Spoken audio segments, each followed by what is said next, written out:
Well, hello everyone, and a very warm welcome to our audience joining us today. And this session in the Alumni UK live event is Entrepreneurship, Your Questions Answered.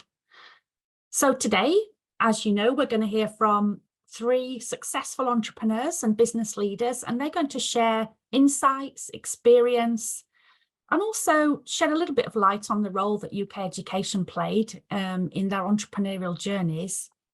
I think today we're focusing largely on a core group of key aspects of an entrepreneurial career. And we hope that you'll leave this session with a few kind of tips and ideas for how you can take it forward for yourselves. So we're going to look at, if in terms of in entrepreneurship, how do you start? How do you make your idea a reality? How do you keep up the momentum as you're kind of coming towards and tackling obstacles and barriers? How do you go about scaling up and finding funding? And also, what's the kind of core skill set and the mindset for an entrepreneurial career? Hopefully, you'll come away with a few tips as well. So we hope that you'll get a sense of the journeys of our entrepreneurial guests today. And that you'll be able to kind of come in at the end with a sense of improved confidence to take that leap yourselves and succeed with some of your ideas. We'll cover a number of aspects and we'll have a bit of a discussion ourselves as a panel, but we really look forward to answering your questions about entrepreneurship. So please put these into the Q&A box. So not the chat function, all the questions need to go into the question and answer function on the Zoom, please. I'll introduce the panel in terms of their titles, and then I'll ask each of them just to say a little bit about themselves, to introduce themselves. So today we have Dr. Reem Al-Torki, Head of Operations for Lek Consulting from the Kingdom of Saudi Arabia. We have Abedalrahman Alzghoul, Founder and CEO for Recycling for Education, Jordan. And then we have Passant Saied, who is founder and CEO of Dolls for Egypt. Lovely. So I'll turn to Dr. Reem first. Can you just say a little bit about yourself and how you've come to be an entrepreneur? Over to you, Reem. Thank you so much. And I'm really honored to be on this platform today. Thank you to the British Council. And I'm really here today, proud of my achievement, but I'm a life testimony to the reform that's happening in my country, and as a result also of the education I received. So as Liz said, I'm Reem Al-Turki, leading the operation for LK Consultancy. It's a UK-based consultancy, and also the CEO and founder of Softland Saudi, which is a investment arm to a startup house, an incubator and accelerator to startups in Saudi. Also CEO and founder of Sustainability Future Universe, which is a consultancy and a social impact movement for promoting sustainability. Represent other hats, I won't go in them now. I think, how did I become an entrepreneur? I think if I go back, I think from young age, I never settled for what was given and where I was and what was available. So I always looked for more. I always looked for alternative. I looked for challenge. And I haven't planned to be an entrepreneur. I went into formal education, formal employments, but then it was never satisfying.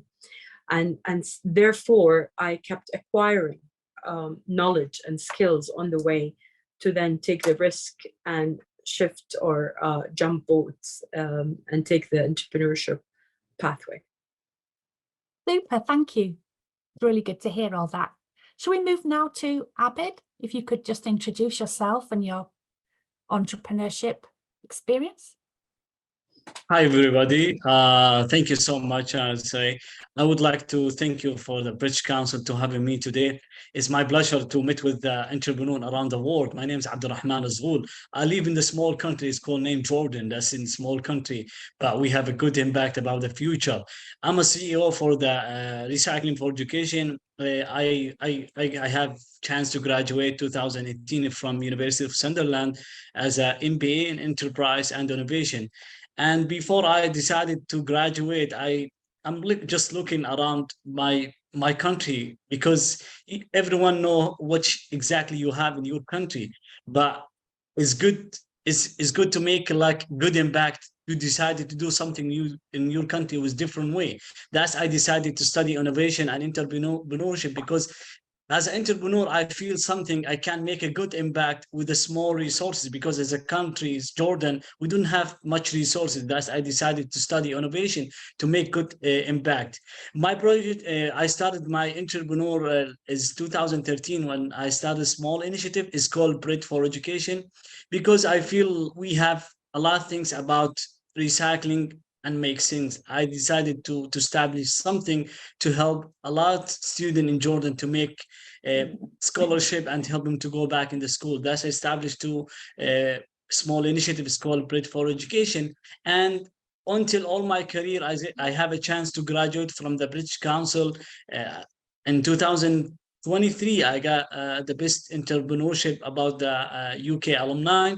And all my career started struggling with different something in Jordan because everyone know about how you have a passion and you have a dream to become as an entrepreneur, but we don't have much resources.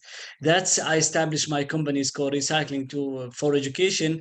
We started for different project is a bread for education, plastic for education, and paper for education. But the make sense in 2011 when I have a chance to go in Hawaii and go back in Jordan, I see a lot of things about recycling. Is and succeeds because the people don't understand about recycling. Thus, I take initiative to make a good impact and help the refugee in Syrian to get the chance to get a chance education and go back into school. I start to collect the bread in hotels and bakery and restaurant and to lead to make animal feeds and sell it for the farmer industry. I use a 30% our to student to go back in the school and 70% our the scholarship and sustainability. Thank you. Thank you. That's really rich experience as well. Thank you. On now to Passant. Maybe you can introduce yourself and your entrepreneurial experience.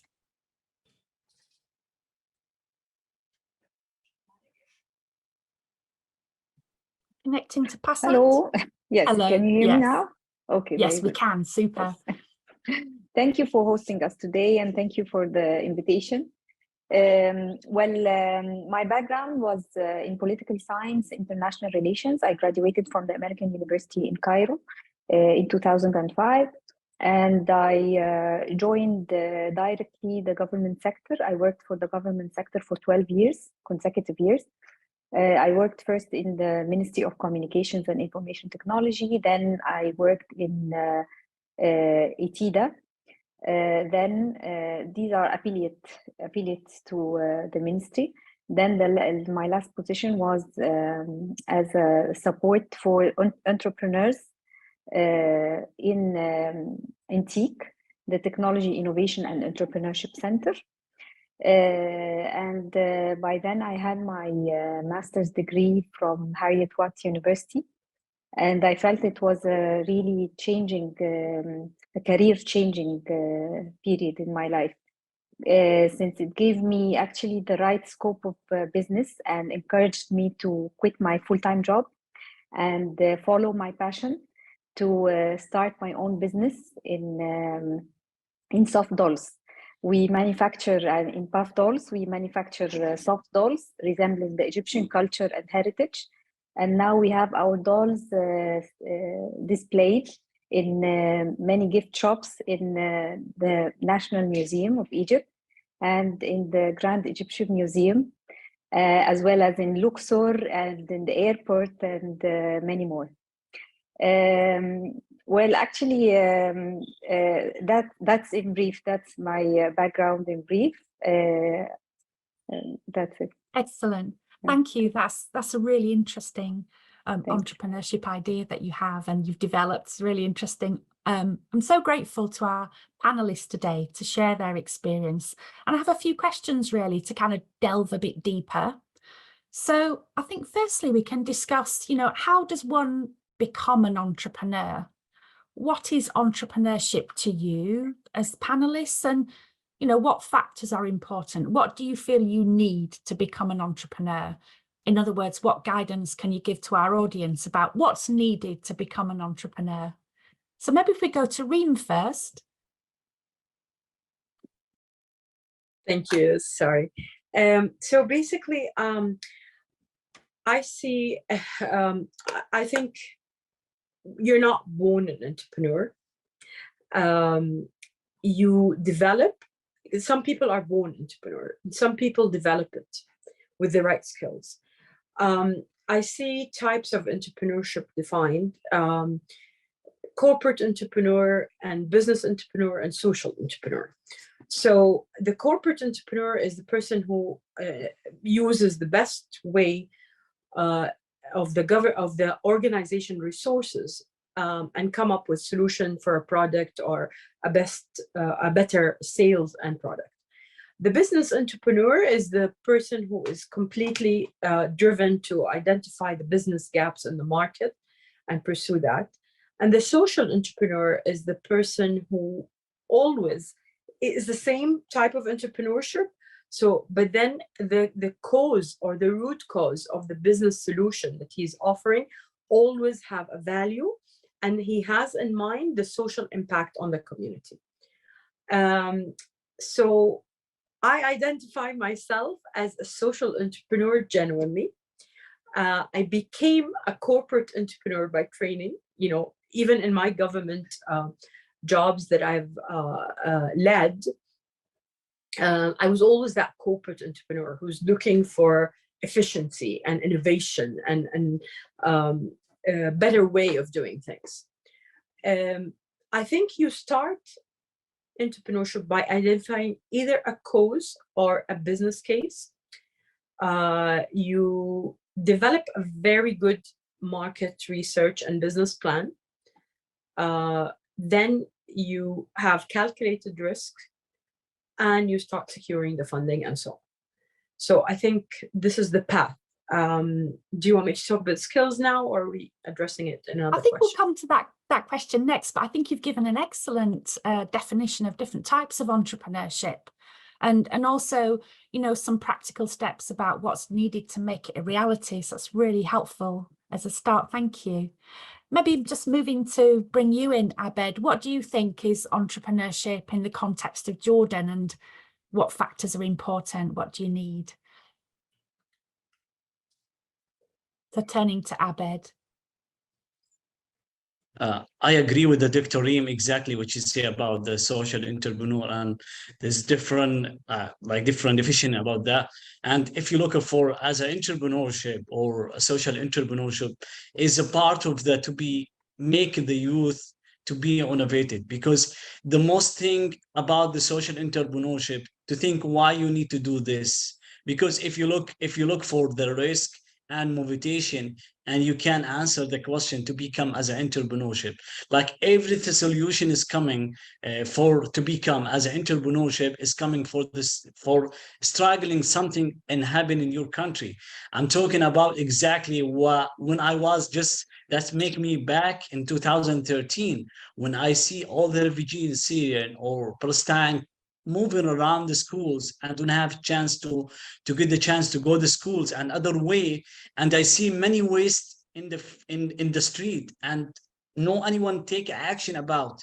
I decided to do something to make really something motivation to help these people with the same resources. That's me, like as a social entrepreneurship, you need to thinking what exactly you have resources to make these people to make something happen in the future.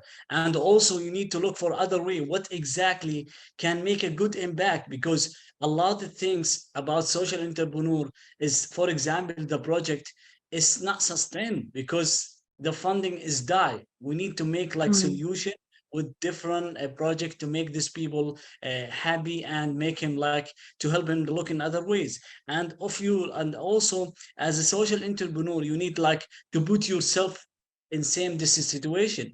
You can be say you need to be to become people leader and people who don't have food to eat. You need to think about other way. That's I'm thinking, and that's exactly what I feel.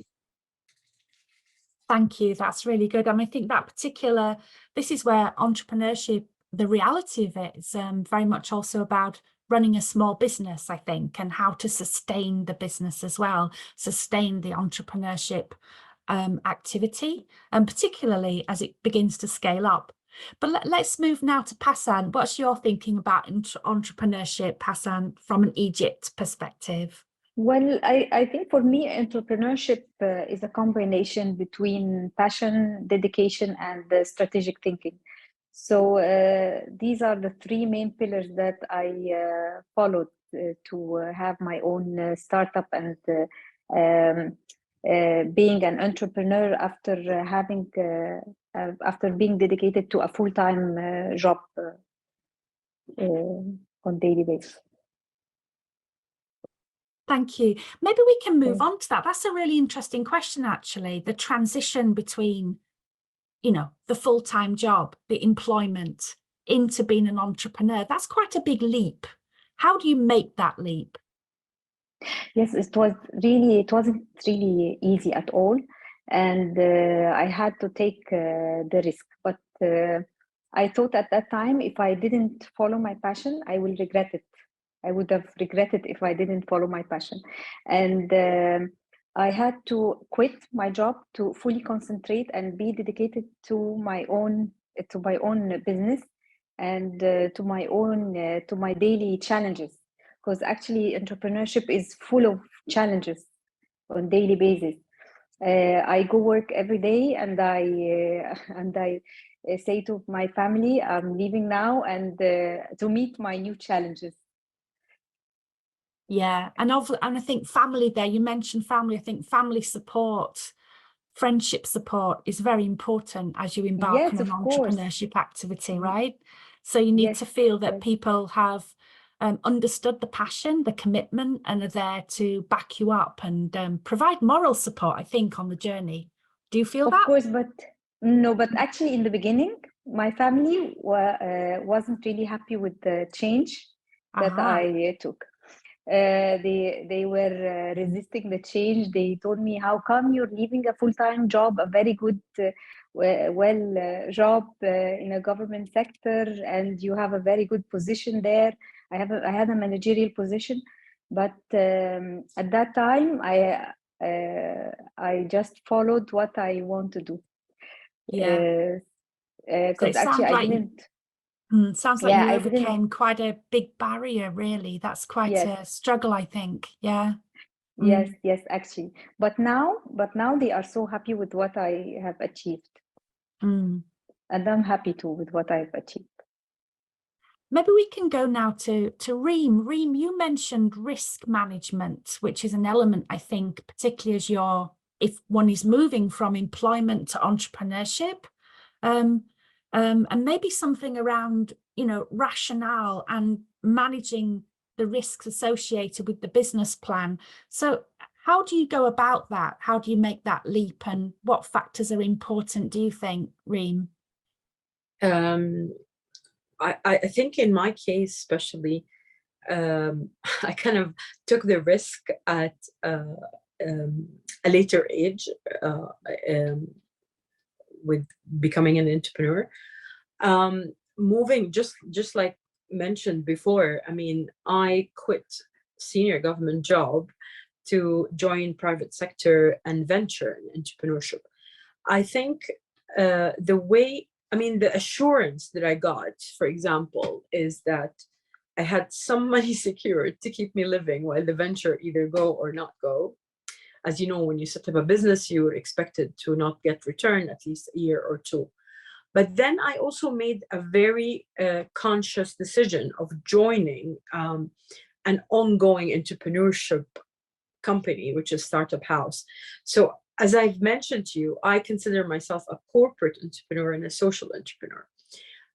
I have been coached by two young men who are the business entrepreneur and the owner of this business. But then after a year or a year or two of solid partnership, solid networking, identifying the right market to venture in, we've joined forces and then used my skill properly to have the confidence to venture into the entrepreneurship world.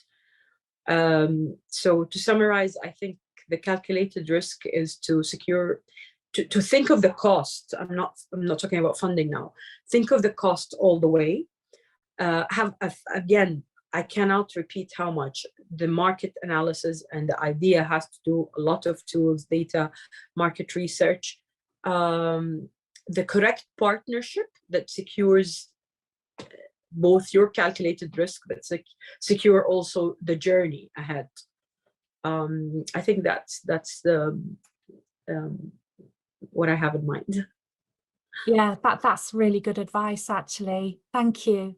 Abed, how about you? How do you think the cost benefits and the risks were managed for your entrepreneurial journey? Yes, thank you. Always I'm thinking like, if you don't have risk, you can be succeed. That's I feel, because we're struggling for many years, and people, like, when you try to do something to make good impact or to make a change, people not accept you. That's I feel when I started my journey recycling for education to become as a company. We started a small initiative and make a small impact, but we can encourage people if you not believe yourself. That's exactly what the doctors she say about, you need to follow your passion and you need to follow your dream. That's the first beginning. I remember until now behind the stage, people started laughing me about when I start to collect the bread to make something good impact. I collect the bread from the restaurant and hotels and something in the neighborhood, and started for the small things. People, why you collect the bread? Because I'm thinking that's a key word to change the mentality and to make and change a new generation about something about recycling. I start to collect the bread, the small thinking from the restaurant, hotels, and school, and I use it for the animal feeds, and you do recycling, and the money is back from the revenue. I help for one student to go back in the school, and this is the first year we help with 3 students. We help after next year. We expanded until like we started as a small initiative until 2016. We established recycling for education, because now people need, why don't do for recycling for paper, plastic? Because if you look at the bread, we have a bread in each table in Arab country. Everyone threw it, everything except the bread, because the bread is a mixing about religion between Muslim and Christians. And if you look the bread also in the Gulf, we got a lot waste go, like 1.3 million ton annual go the waste. No anyone can recycling, no anyone can reuse it. For example, Burger Kings and McDonald's, like every 6 hours we throw it all the pieces of our bread. No anyone can take the bread because we have a policy. That's I believe I look for around like struggling about the problem and risk management, that like I feel like when you help some student to make like his good education without resources, because we always live in the small country, we don't have much resources. That's I decided to do something to make good impact and as a social entrepreneur. Thank you. Thank Liz, you. if you allow me to add, I think what I missed is you have to accept failure. You have to be really transferable with you. When we know that like the likelihood of an entrepreneurship or a business to fail in the first or the second year, I think it's an enormous percentage of the chances to fail. So there, when you actually accept the failure and either have the courage and the innovation mentality to either close it or twist the type of business or product you're offering, I think that's really crucial, and it will have it will have an impact directly on understanding the finances in and out, and then shifting the business if possible or closing it. Yeah, excellent. Thanks, Reem. That's a really good aspect of the journey, I think. And failure is something, and readjusting and replanning, realigning, particularly to the market and to the kind of adjustment of concept perhaps as well, are all important things. Abed mentioned a lot about, kind of not only researching the market, but also stimulating the market about his idea, his passion for recycling, and beginning small, but building awareness. So I think, marketing and communications and market research are obviously a very important part of entrepreneurship. And that allows the realignment, the adjustment of the offer, and, getting that niche that really works in terms of, refining. So, I wanted to just check with Passant, actually, in terms of your approach, which I thought was, you summed it up as, passion, innovation, and strategic thinking. So Passant, maybe if we could move to you, and if you could just tell us a bit more about the strategic thinking side and the adjustment process that we've just been describing. Well, actually, before starting my business, of course, I followed my passion, and I started designing lots of dolls, and started to test the market. Then I faced a failure in the beginning, and that's one of the main pillars that the core pillars of entrepreneurship. So I learn a lot from my failure, and I fail with pride, and I don't mind failing. However, I started to do some market research. I started to do some surveys, ask many people, go to many shops, and go to many and join many programs like the GIZ programs and trainings, accelerated programs, and start to do my strategic plan for the project, to have a good outline and see what are the demand in the market.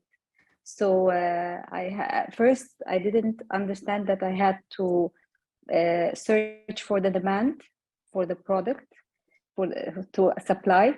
But later, after some research and market research and strategic planning, I started to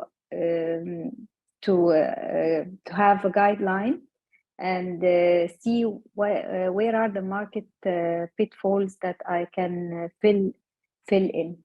And once I had them, I started to redesign my dolls and focus on the cultural and ancient Egyptian line, which I now have in the market. Super, thanks. That's I can see how you walked that journey and relied on learning and development for yourself as the entrepreneur as well, and you did a lot of adjustments and learning throughout the journey. So maybe we can have a bit of a thinking about, I mean, all of you have faced many things, particularly you've been experiencing potential failure, you've had to adjust your offer, your product line, and throughout that, I think you've had to draw on a certain set of skills and mindset. So what skills and mindset do you think you need to succeed as an entrepreneur? Maybe we go to Reem first on this one. Always, always first. Yeah. Not fair. Okay. I think we talked about the key trait to an entrepreneur. A key character is the intuition. Never settles with what's current, with what's available. I think this is extremely important. As well, I think the mindset should be the mindset of a person that is so flexible.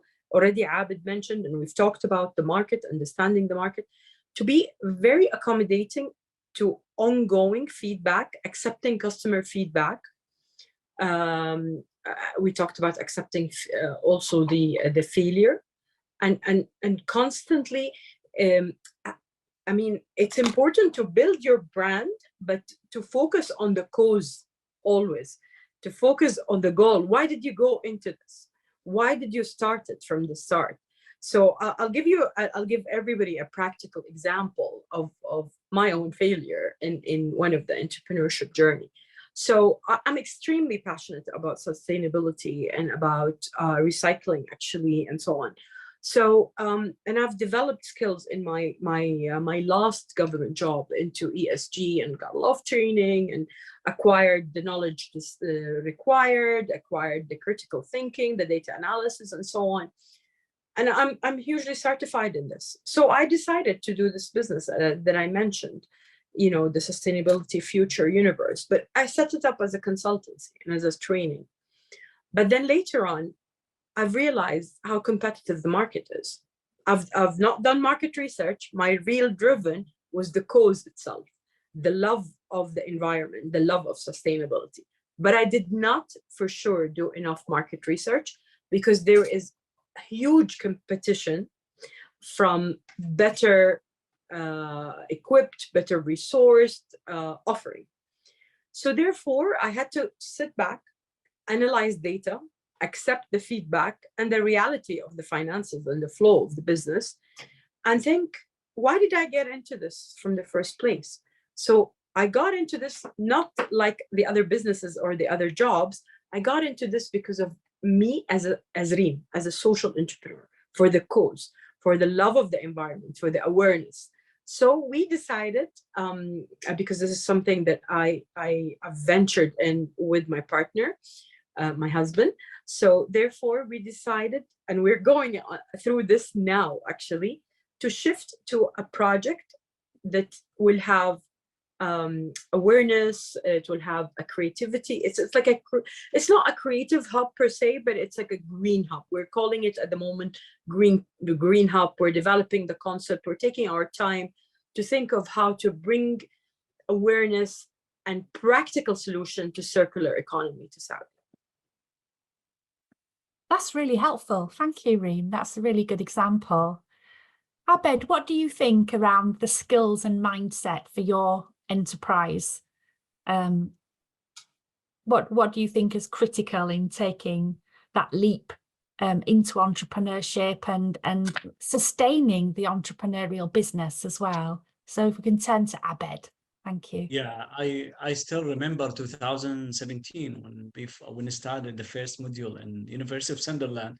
Its first experience in the UK is something attract me as a really good module about critical thinking. That's a course. It like is keep your mind totally out of the box to thinking different solution, different way. I mean, we got many experience, we got many skills, but in your country, it's important to share your experience. And after the course, I found it like, to become really as a good leader in the future, you need to think about how to give people with different resources, because I believe when you give some people, you go back for other ways.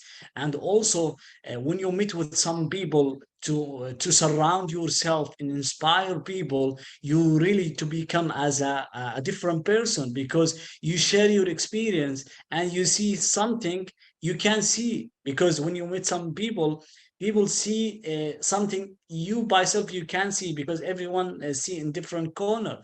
And also I think that when you present yourself, you need really to be strong as you product yourself, because when you're talking with some people about what you achieve, people applaud you exactly what you achieved in the past. And also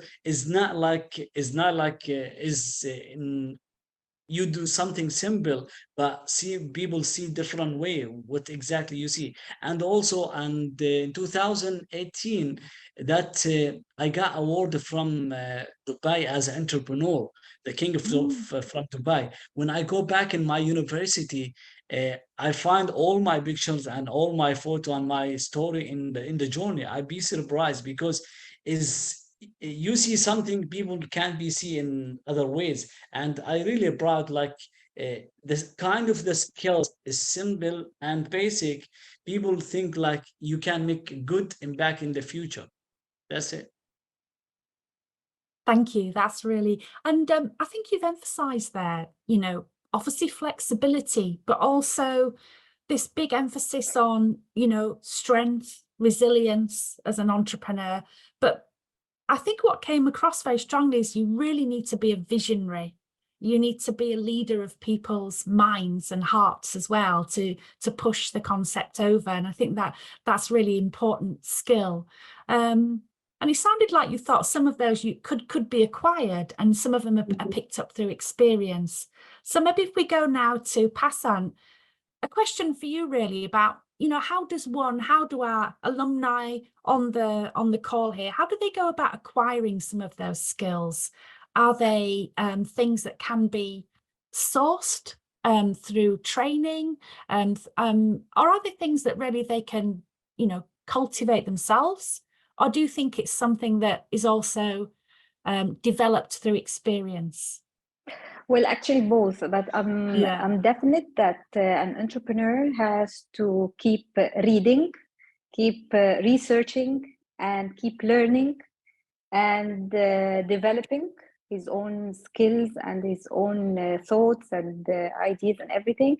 And in addition to being visionary, to be lean as well, lean as a lean startup, lean entrepreneur. An entrepreneur has to be, yes, persistent and believing in his idea or her idea and everything. However, he has to be lean. He has to know when to divert his idea and to meet the market needs, and not to be very very focused and persistent to his own idea, no matter what. Thank you. That's really important. I think that sense of self-conviction comes across very important as well, being self-confident about what you want to achieve, but also, being lean, being flexible, adaptable, able to change your concept, your approach, listening to the market. All those things are really important skill set that, one can learn on the journey, but also can dedicate time to acquire through kind of focused learning and development as well. I think we'll have a final question from the panel, and then we'll open up for the question and answers that I'm hoping our audience are beginning to put into the chat. Sorry, not into the chat, into the question and answer function. So if you can start to put questions in there, and we'll turn to your questions in a minute. But the final question really, and I think it's the big one in terms of sustainability for your entrepreneurial endeavors. How do you go about securing ongoing funding and scaling up? So maybe we'll go to Abed first for this one. How do you go about securing funding and scaling up to grow your always idea? thank you. Always when I started to think about the initiative or the company, before I establish my company, a non-profit organization, always I'm thinking about the funding, because this is the most important. All the project in the world will be die when the funding is done. We need to think it together, how to make all the project is sustained. You need to thinking like, okay, you make a slow impact, but you make all the project is sustainable, because unfortunately we have many organizations around the world support different projects, but unfortunately all the project will be die. That's when I started to collect, when I started to establish recycling for education. I need to thinking for something, no anyone can use it, but you can make a profit from that, from other ways income is coming. And also you need also to make like how you can believe, because it's something small. We start in a smaller scale, but we need to expand it. Like for example, the bread for education, we use animal feeds in the kind of formal industry in Jordan. But when I have a chance to prefer the idea in the UK, I got internship like 2 years, and I got chance all the to expand my project in the UK. We use it now the bread for the beer industry. Like some company in the UK offer me we can use the beer because the kind of certain of the bread we have the yeast. The yeast use them for the beer industry. We use it for the animal feeds. It's something you can be figure as something you can like just to add motivation for like you add like kind you can like same the if you look the different module you can change and you added a small idea. And also we have a chance to look around the market. If you understand the market, you can be reach exactly what you want.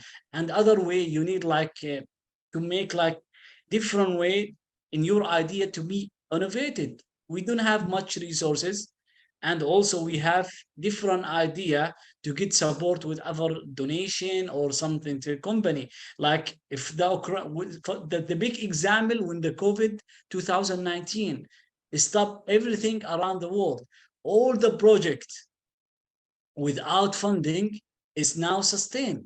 All the project get the fund is stopped because the war in Ukraine or different war is affected us around the world. We need to make your company, you need to make your project is sustained, because the most thinking if the something happen in the war, the politics or something, will project will be ended. That's always we need to thinking like as an entrepreneur to look for the sustainable impact and in the future. Thank you. Thank you. Yeah. Passant, what do you think about that in terms of scaling up and sustainability? We have a few questions coming in, and a lot of them are focused on the funding aspect. You know, how do we actually ensure that we have a flow of funding and that we can kind of continue to sustain and grow the business while we address the funding challenge at the same time? Yes, it's very important to know this the source of funding. For my project, it was really challenging. I started by funding my own project until now, until it started to generate money, and it's now funding itself. Some sectors are really hard to find funding, like the creative industry sectors, the one that I fall in. But some others are very high in finding investors and funding, like the IT sector. The IT sector is one of the best sectors you can find funding in. So I think the entrepreneur need to think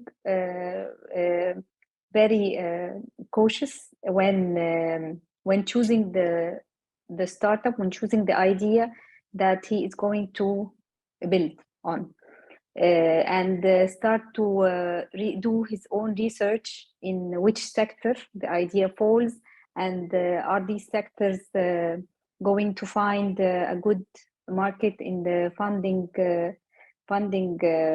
agencies and the investors, and actually as well they have to talk to many investors to the idea about the ideas they are going to establish.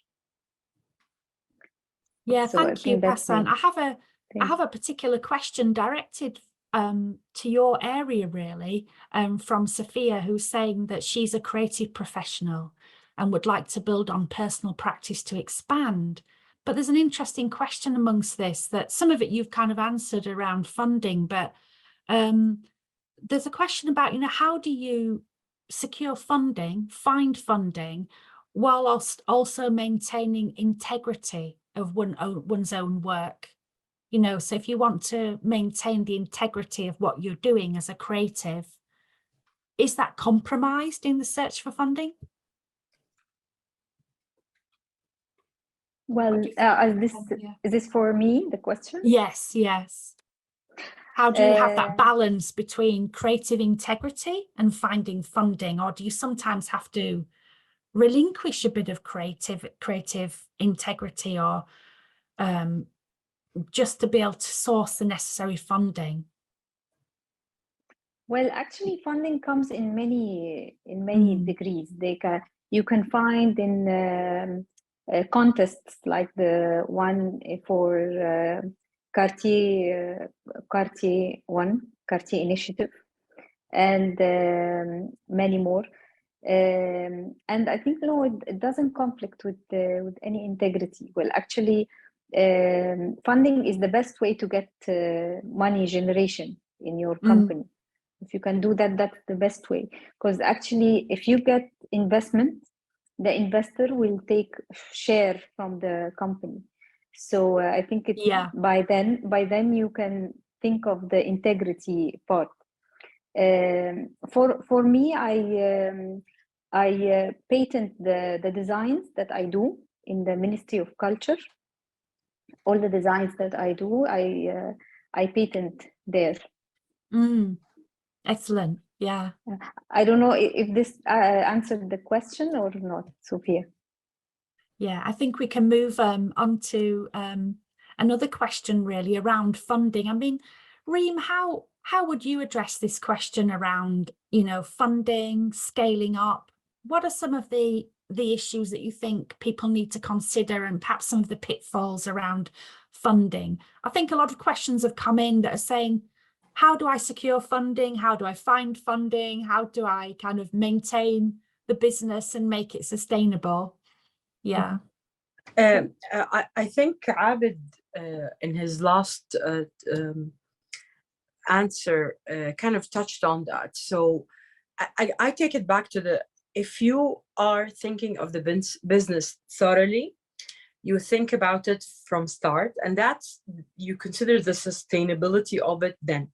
So keeping the finances very controlled and clear cost, flexibility to the market, strong partnership that will secure, that will help the brand and bring in the funding. I think these are three crucial ones. I would say also, and I think he mentioned that, believing in the cause and the energy that you've put in the beginning to develop the concept and the product itself is, if it's well researched and it's phased out correctly, and the timing of the scaling or the decision of the scaling is taken with a calculated risk, I think that's a bonus, or that's a good approach to take. But again, I think the funding comes in when you are on top of your product, when you're constantly renewing, you're constantly adapting to the market needs. And then when you go to supply, to ask for the funding, when you go to a bank or an entity or an investment company, the first thing they will do, they will carry their own market research on how competitive or how advantageous is your service. And therefore, if you're on top of it, they will come back to you as being shortlisted for your funding. But also, you have to be very critically thinking when you've developed your idea and ongoing all the time to try and find the right sources to research it, to find the gap as well, and opportunities in the regulation and the incentives to try and dig into them basically as well. Thank you. That's really thorough response. Thanks very much. Moving on to a question around focus, I think we have a question here from Herbert Moadio, who's saying, how does one keep focused on the original cause or goal of entrepreneurship as new potential opportunities arise? Is it right to remain fixed or original cause, or do you adjust? I'm the wrong person to answer this actually, but it is the passion about the cause. If you forget the cognitive part, it is the passion. But maybe I don't know. I mean, someone like Abed, I think because of his journey, is probably a very good example to answer this. I think more than Abed, both you of seem us. very focused on your cause and very committed to sustainability in education and recycling education. How do you keep that focus and not get distracted by other opportunities, given that you've obviously got, real strength in entrepreneurial skills, entrepreneurial leadership? And entrepreneurs are often beset by numerous ideas, but how do you keep focused? To be honest, it's a good question. And I think, like always, as an entrepreneurship, you need to think either about the innovation or innovative idea. Like, imagine how many people produce about the fast food, but how many people can go for some places just because you want to eat this restaurant or some places.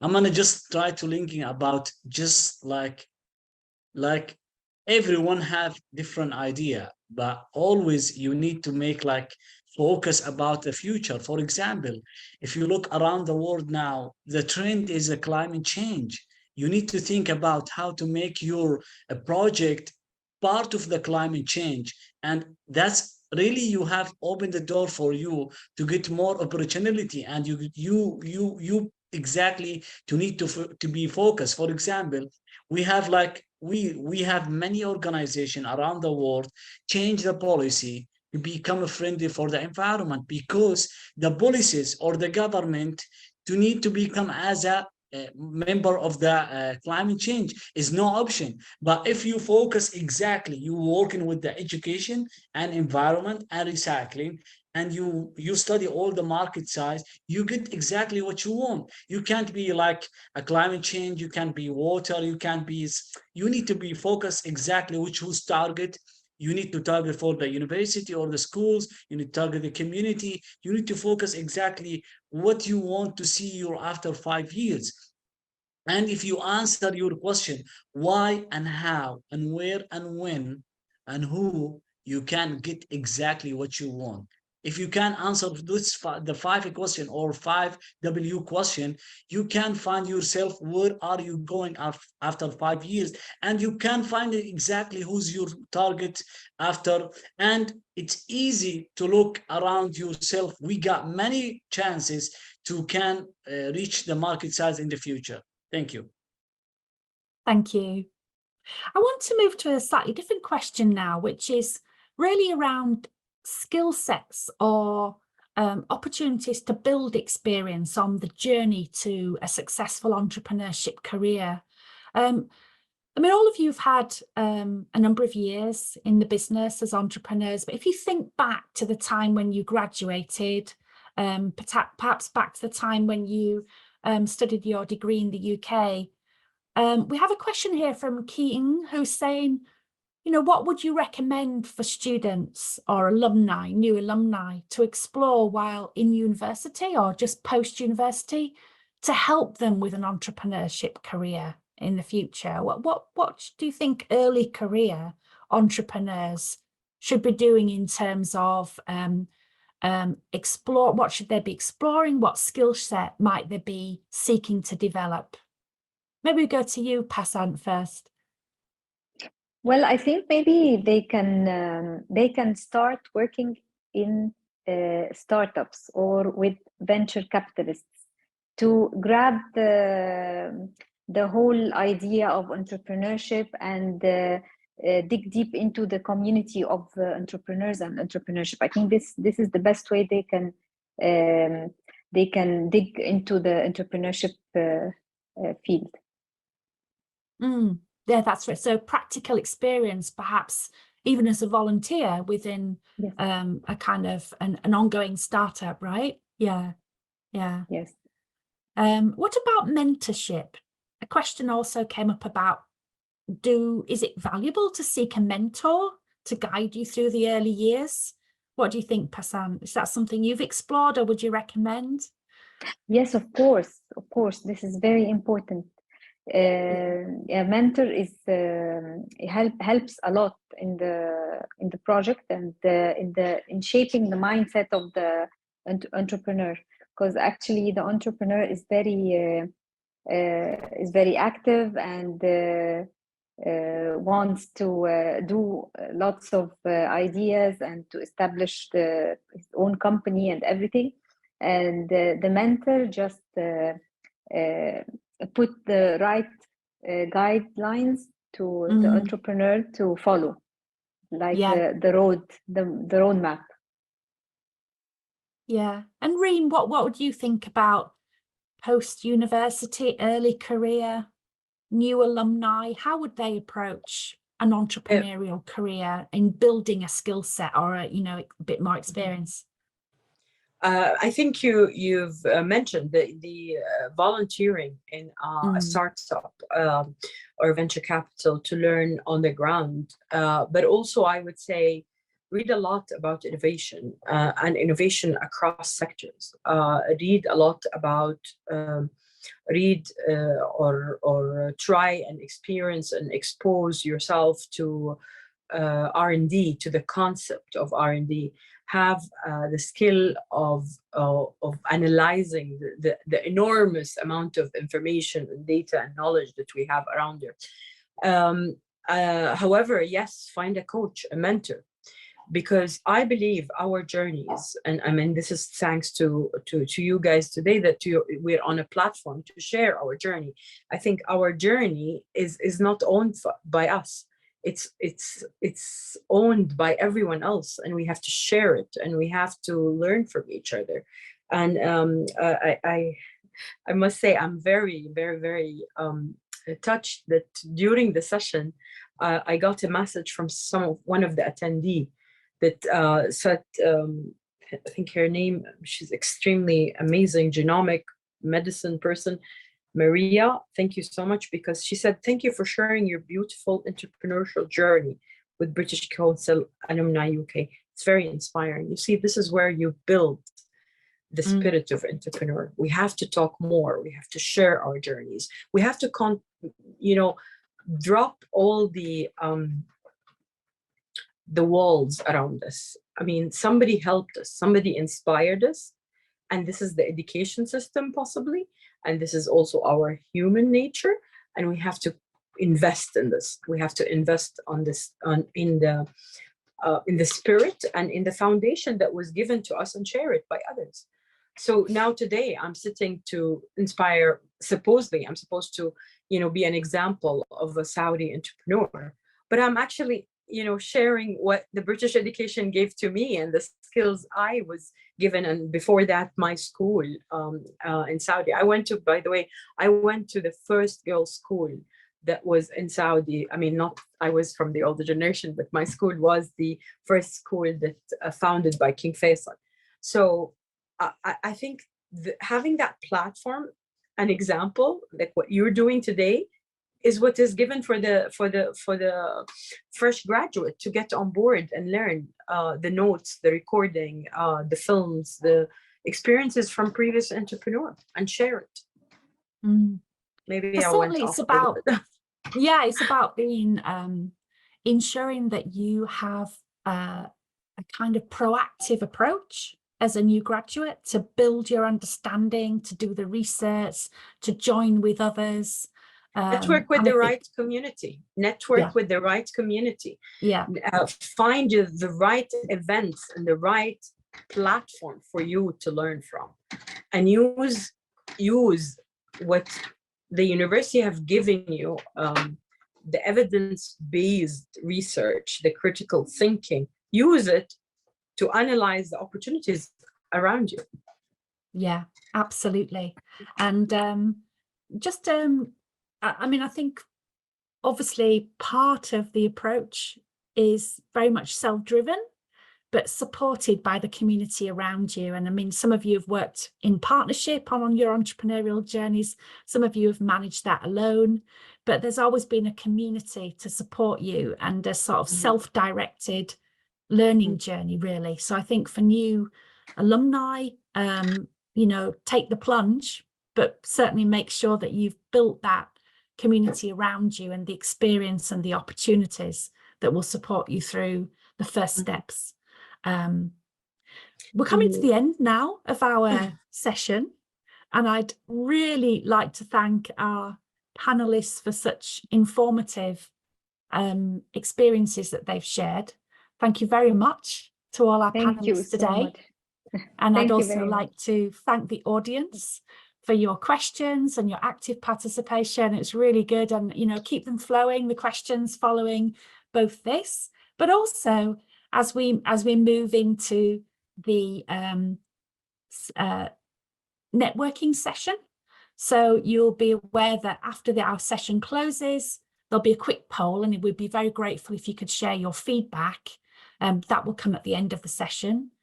And then do connect into the networking zone, because I'm sure many of you will join the networking zone and be able to continue the conversation as we go forward. Following that, we'll have a session. The final session will be artificial intelligence in the workplace. Are you ready? And that will take place in 30 minutes time. So we'd also like to direct all of you to join in the final session as well. But, you know, keep things moving forward. Think through your passion, your ideal pursuit, and then also think through how you build your strategic plan, and you do your research and launch and build your entrepreneurial careers.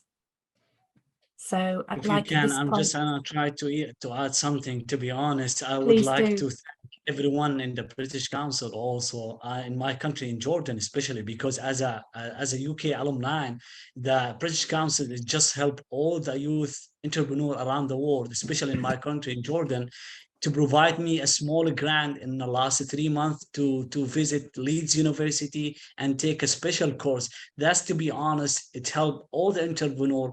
And I give advice for everyone around the world. Just search for the opportunity and ask people to become as an alumni from the networking, because always networking is important to keep you in the line and to make you in the future.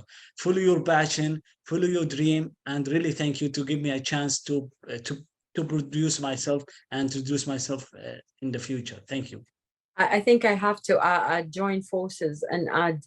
I mean, coming back to Saudi, I can tell you that I have relied hugely and benefits hugely from the networking that is carried by the British Embassy here for the UK alumni and the British Council.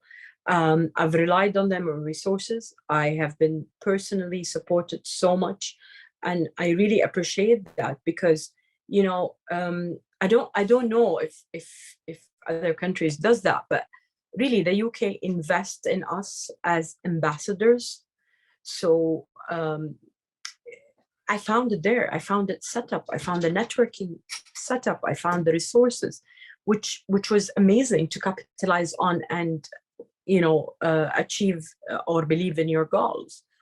And I am very lucky because I am in a country that is going through madness about innovation, and we're hopefully becoming, you know, our aspiration is to become an innovation hub. There's a lot of ecosystem and a lot of things going on in startups, and therefore I would say invest in education, invest in people, invest in innovation and R&D. And you know, I was lucky to have the best of the two worlds, being Saudi and being British educated, really, and a woman in this era, supported by our Crown Prince, of course. Absolutely, yes. Okay, thank you. I would like to thank you. I would like to thank everyone, and it was my pleasure being on the same panel with Dr. Reem and Abedalrahman. And thank you so very much for making the session so smooth and easy. Thank you so much. Thank you so much, everyone. So I think we're finishing the session now, and look forward to seeing what goes on in the networking space. Thank you.